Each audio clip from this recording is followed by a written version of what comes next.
I want to welcome you all to these beautiful tropical islands of the Torres Strait, which is our home.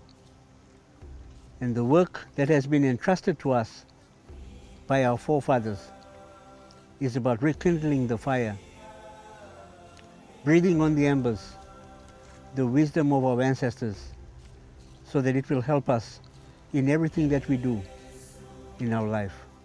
We've got the world's largest and healthiest dugong population.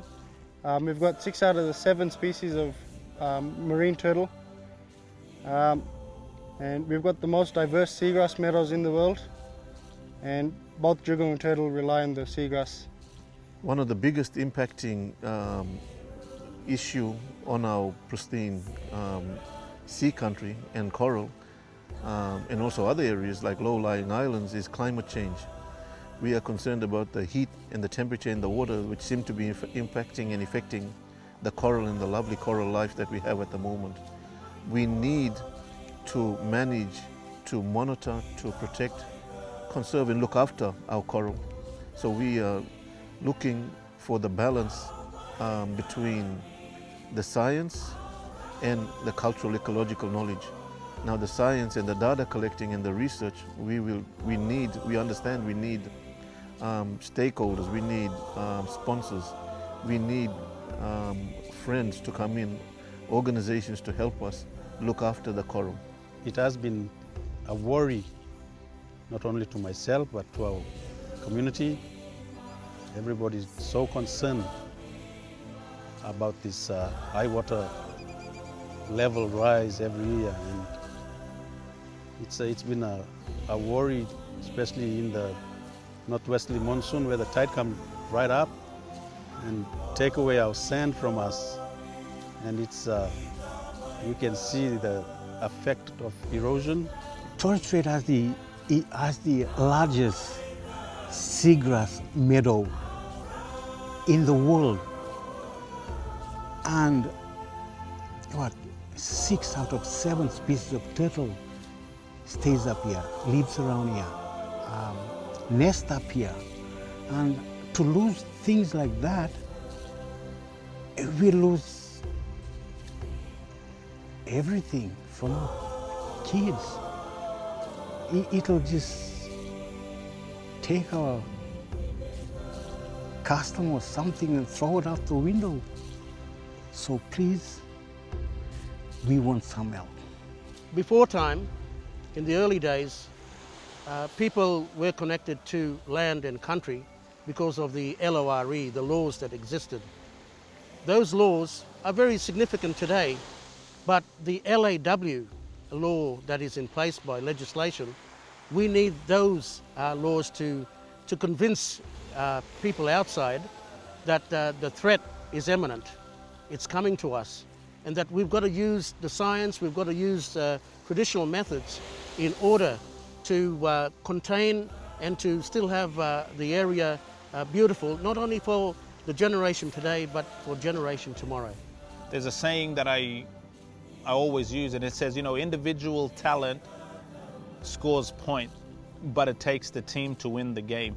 And I guess what I'm saying is, individually, if we were an individual as an Indigenous people with the cultural knowledge of our area or understand this part, we might score certain points. But we're not about scoring points. We need to win the game here. And we need the team, we need the government, we need the researchers, we need the philanthropists. We need everyone to come in and win the game for our future, which is our kids in the world, not just for Torres Strait Islanders, but for every kids in the world.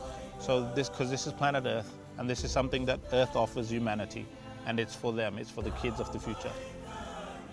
We need that Western science side of things to face the modern changes we have in life today, the impact that Mother Nature throws at us today. So we really needed to close that gap between our traditional ecological knowledge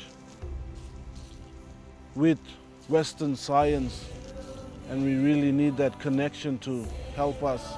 The dream I have is a continuation in some way of good partnerships, of more involvement of stakeholders that have a say, of really ultimately marrying the knowledge that traditional owners have, Indigenous people in this region have. Of course, they've been here for thousands of years, longer than scientists anyway. But bringing everyone to the table. So a good plan, in my eyes, would involve traditional knowledge based on thousands of years of knowing the environment, as well as more recent scientific Western science input. The protection of both the sea country and the islands, because it's viewed as the gateway to Australia. It is first and foremost special to us, but we know that it's special also to the greater Australia. So we need investors and sponsors to help us to protect this environment with the same principles, to look after and to take care of the pristine waters in our islands. The rangers are important so they can give information back to our people that of the erosion and the climate changes. It's good to be a ranger, to look after our sea, and so there's something for our future generation. Because of our forefathers, they left something behind for us, and we want to leave something behind for our generation. So I'm here to protect Masig for the future generation, for my kids and my grandkids.